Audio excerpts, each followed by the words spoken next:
Atas kejahatan Pertamina, masyarakat wajib minta ganti rugi. Jaksa Agung telah merilis bahwa keuntungan pribadi mereka dari Direktur Pertamina dan para bajingan-bajingan itu sebesar 193 triliun dalam setahun, sementara mereka melakukannya dalam jangka waktu 5 tahun. Kalau dijumlah, keuntungan mereka pribadi sebesar 965 triliun, hampir mencapai 1/4 dari anggaran APBN 2025. Tahu nggak kalian, gaji Direktur Pertamina yang bajingan itu, yang memperdaya masyarakat itu, gajinya 1,5 miliar.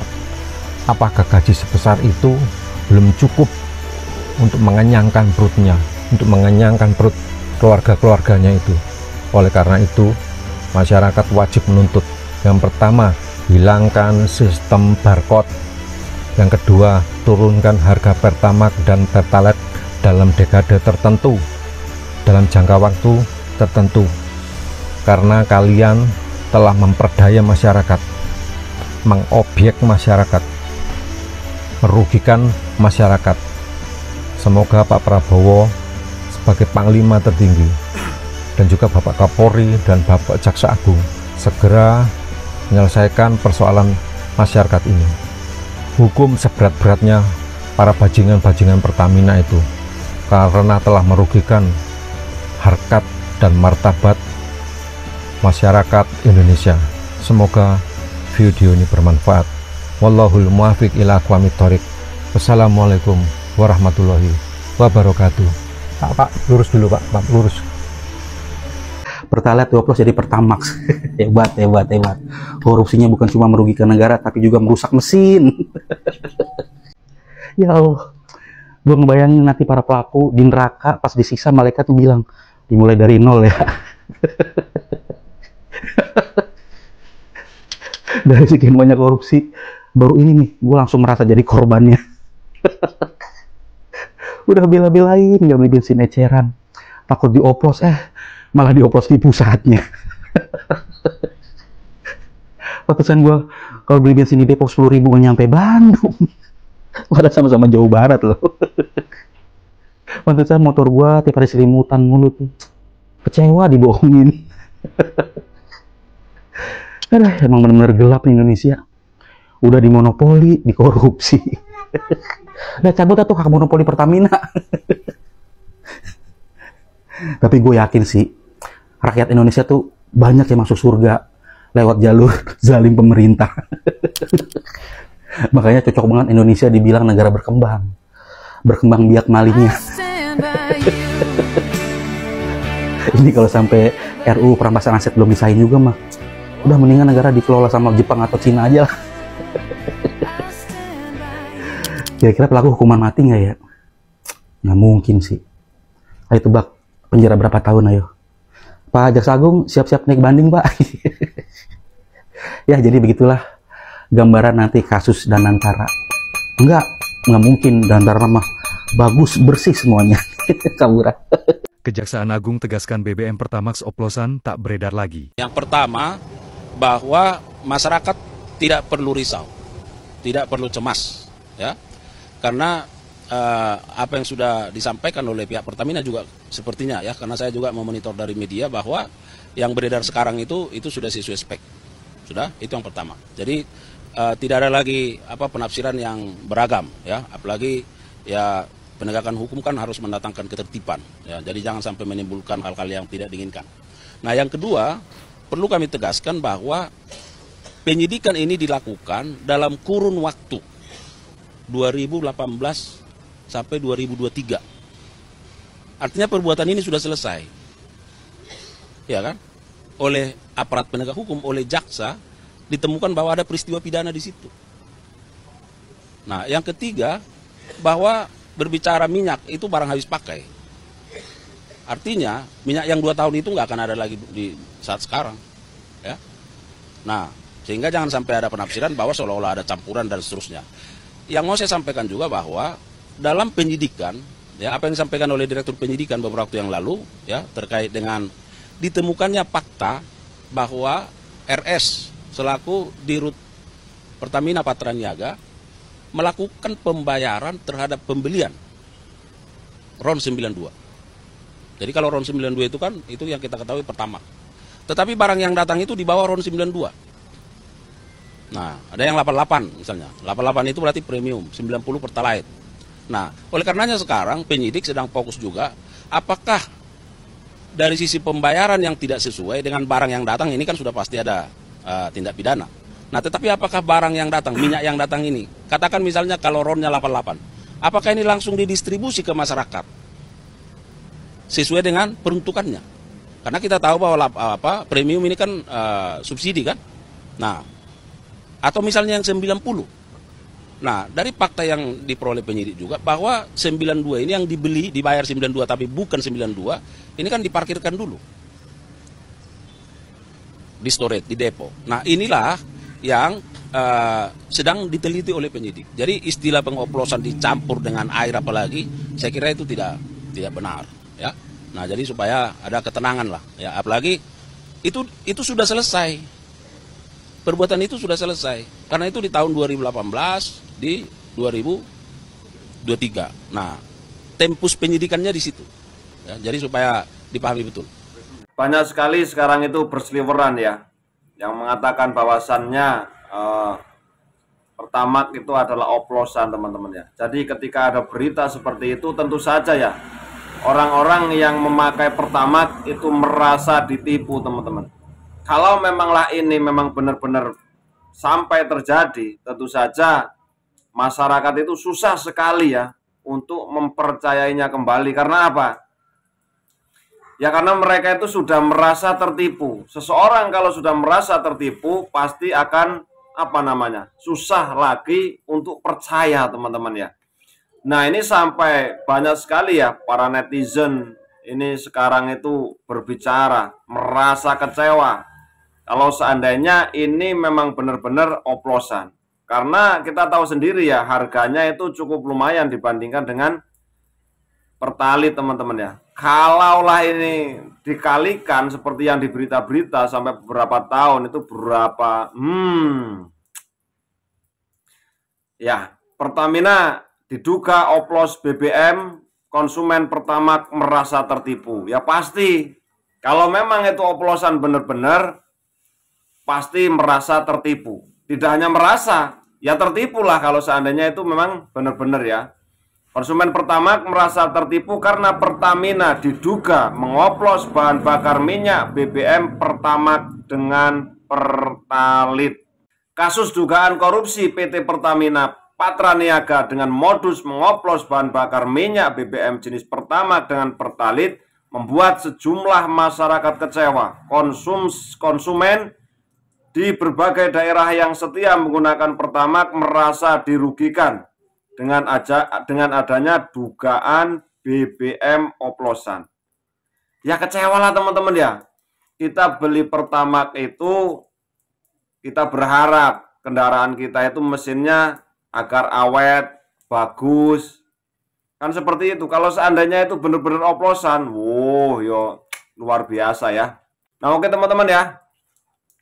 Pasti ya semuanya itu merasa kecewa orang-orang yang memakai BBM Pertamax kalau seandainya itu memang benar-benar terjadi oplosan. Oke ya, kita lanjut menonton kekecewaan dari para netizen. Yang udah klik like, gua respect banget. Apalagi udah subscribe.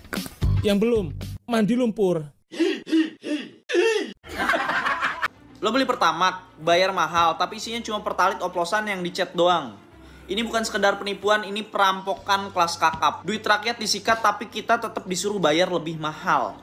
Dan yang lebih bangsatnya lagi, duit yang dikorupsi Pertamina bukan sekedar miliaran atau triliunan kecil, tapi 193,7 triliun.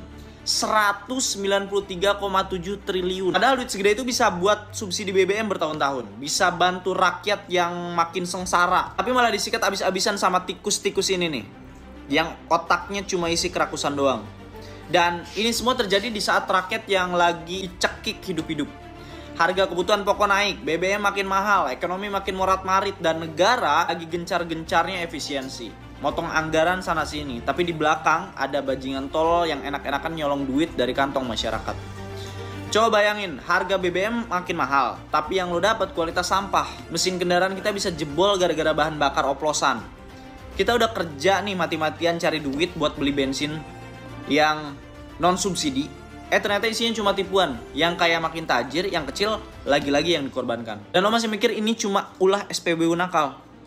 Menurut gue sih nggak mungkin. Ini pasti sindikat. Ini permainan kotor yang udah busuk dari atas sampai bawah.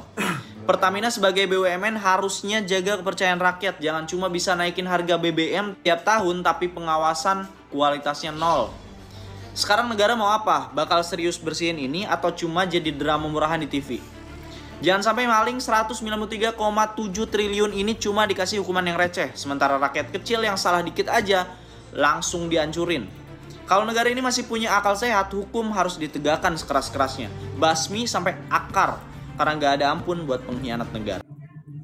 193,7 triliun, ini gila teman-teman, duit sebanyak itu raib gara-gara korupsi di Pertamina. Jelas, kasus ini nggak main-main. Kejagung baru aja bongkar skandal korupsi terbesar di sektor minyak selama 2018 sampai 2023. Ada permainan busuk nih teman-teman di dalam Pertamina yang bikin negara rugi sampai 193,7 triliun. Modusnya licik ternyata. Mereka sengaja nurunin produksi kilang minyak dalam negeri. Terus pura-pura bilang kalau minyak lokal nggak memenuhi standar. Akhirnya minyak dalam negeri malah diekspor.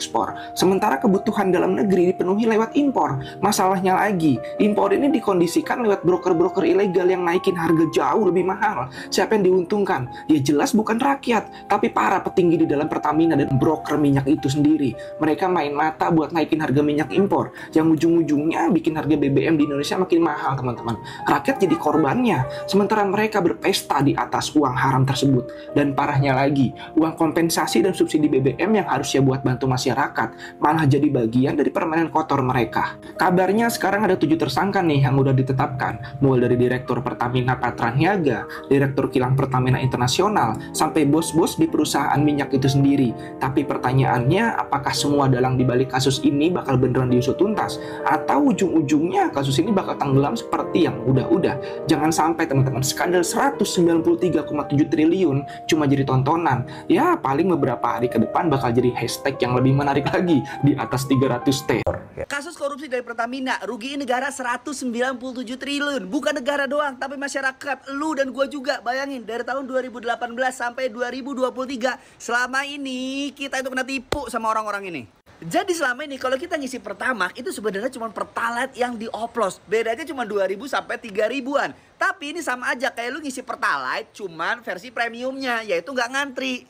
Dan lu tahu pelakunya itu sebenarnya ada 7, cuman yang kehighlight di berita cuman 1 orang yang nggak pakai masker, masih ada 6 lagi. Cari keluarganya, cari akunnya, bongkar deh. Ya, lu bayangin dari 2018 sampai 2023 berapa kali lu ngisi bensin, berapa banyak uang kita dari seluruh masyarakat Indonesia yang berhasil dikorup sama dia.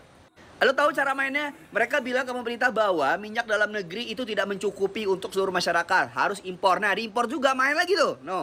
Kurang ajar memang. Sekarang kita tanya ke Pertamina. Kan di berita-berita munculnya merugikan negara sampai 197 triliun kurang lebih. Itu buat negara. Masyarakat, ganti ruginya apa?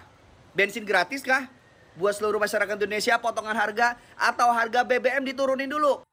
18, 19, 20, 21, 22, 23, 6 tahun. Sampai 6 tahun ke depan berarti harga bahan bakar harus diturunin dong.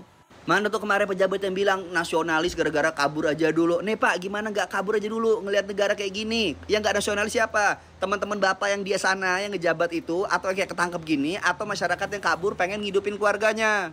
Makan tuh nasionalis. Kita sebagai masyarakat Indonesia bisa loh minta pertanggungjawaban dari Pertamina karena kita konsumen merasa dirugikan. Nanti nih udah kayak gini tiba-tiba kena vonisnya cuma 1 tahun, cuma 2 tahun, ngerugiin dari 2018 sih. Ini seluruh masyarakat Indonesia ini kena efek gara-gara BBM naik ini gara-gara 7 orang ini. Udah pakai korupsi, pakai ngeribetin buat pakai scan barcode, tai kucing. Giliran orang ngoplos bensin di pinggir jalan ditangkep, ini ngoplos untuk 1 negara. Terus apa sekarang bisa kita lakuin Baik Ram? Ya, apa sanksi sosial doang yang bisa kita kasih. Kita mau ngelawan hukum mereka kan begini lo tahu. Ya paling cari info keluarganya, cari info hartanya, apa aja yang dia pernah lakuin, bongkar aib-aibnya. Gue yakin netizen Indonesia jauh lebih pintar dibandingkan gue untuk nyari aib-aib dari 7 pelaku ini. Kalau lo punya pendapat lain coba komen di bawah. Gila guys, gue pagi ini ngebaca headline berita ini cuma bisa ngelus dada. Bisa-bisanya Pertamina dia nge-oplos Pertalite jadi Pertamax cuy. Aduh gila sih. Gue sebagai konsumen ya, gue bela-belain gue gak ke Shell, gue gak kemana. Gue cuma percaya sama Pertamina, tapi ternyata Pertamina. Gue sebagai konsumen kecewa banget sih. Gue pemilik mobil yang menggunakan bahan bakar Pertamax, dan gue berharap bahwa bahan bakar Pertamax itu bisa membuat mesin gue awet. Hasilnya ternyata begini. Gila sih. Gila. Makanya keluar hashtag kabur aja dulu. Gimana gak kabur aja dulu? Tabah. Orang Indonesia tuh udah tabah banget.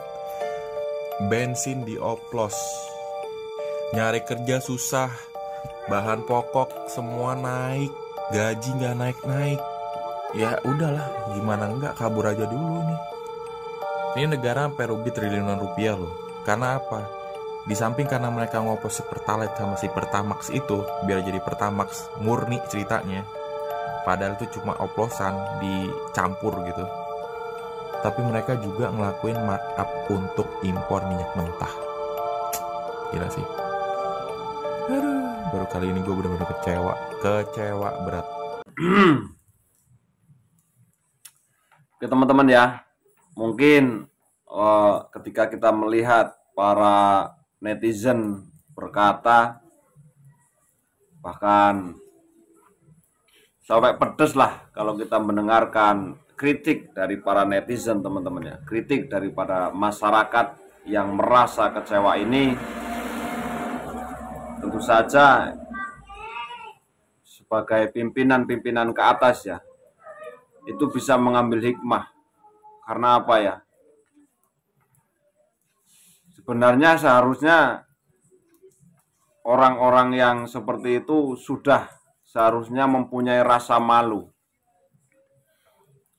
Karena apa? Seringlah ya, di kita itu mungkin sering terjadi korupsi ya, yang sangat besar-besar sekali, yang telah merugikan dari negara, akhirnya imbasnya juga ke masyarakat. Kita sama-sama tahu lah ya, negara kita itu, para pejabat sering ngomong ya, negara yang kaya raya, subur, makmur, pangan yang melimpah, tanah yang ketika kita tanamin apapun itu bisa jadi makanan. Nah ini yang membuat masyarakat kecil ini selalu bertanya, kenapa dan kenapa? Negara yang begitu kaya, begitu subur, kok masyarakatnya itu susah terus sepertinya teman-teman ya. Mencari lowongan pekerjaan susah. Nggak taunya di negeri kita ini budaya rasa malu, ingin menguasai kekayaan individual mungkin ya, dengan cara korupsi dan yang lain sebagainya. Ini yang membuat masyarakat itu banyak yang kecewa. Akhirnya banyak masyarakat yang kurang percaya, baik dalam hukum, dalam pemerintahan. Banyak yang tidak percaya. Karena apa? Ya ini kelakuan-kelakuan yang seperti ini yang sering kita tonton, yang sering kita lihat di media sosial, di televisi nasional, di TV nasional ya. Koruptor tertangkap, tapi kenapa? Sepertinya tidak ada rasa jerah sama sekali. Terus masih ada. Nah kita itu bertanya Pak ya, sebenarnya salahnya itu di mana? Kenapa para koruptor ini di Indonesia ini tidak habis-habis? Padahal mereka digaji ya. Apakah kurang besar ketika mendapatkan gaji dari negara? Apakah memang mental bangsa kita itu seperti itu orang-orangnya ketika sudah menjadi seorang pemimpin? Tidak punya rasa malu. Memang tidak semuanya ya pemimpin kita itu korupsi. Akan tetapi yang menjadi pertanyaan kita, kok masih ada orang yang berani melakukan korupsi-korupsi seperti ini sehingga membuat terhambatnya perkembangan negeri ini. Kita tahu loh Pak, sulitnya mencari sebuah pekerjaan. Kalau seandainya uang-uang yang dikorupsi ini untuk membuat lapangan pekerjaan, apa ndak bisa? Itu pertanyaannya ya. Pertanyaan saya pribadi nih teman-teman ya. Cukuplah ya, teman-teman kita itu dari desa itu banyak sering mengeluh. Semuanya itu serba mahal, cari pekerjaan itu susah. Anak-anak yang baru lulus cari pekerjaan susah, harus ini itu ngantri begitu panjang. Nah ini sebenarnya PR buat pemerintahan kita ya. Ini cuman celoteh dari orang kecil, dari anak desa teman-teman ya. Mohon maaf kalau seandainya kita itu sampai berbicara seperti ini. Karena kita itu mengharap, kita itu punya pemimpin yang bisa mengayomi masyarakat sehingga bisa mensejahterakan masyarakatnya. Oke para bolo ya, matur suwun, terima kasih telah masih menonton video-video kami. Mudah-mudahan rezeki kita dan kita dilancarkan dan kita dijaga oleh Tuhan Yang Maha Esa selalu. Terima kasih, mohon maaf kalau ada salah kata. Wassalamualaikum warahmatullahi wabarakatuh.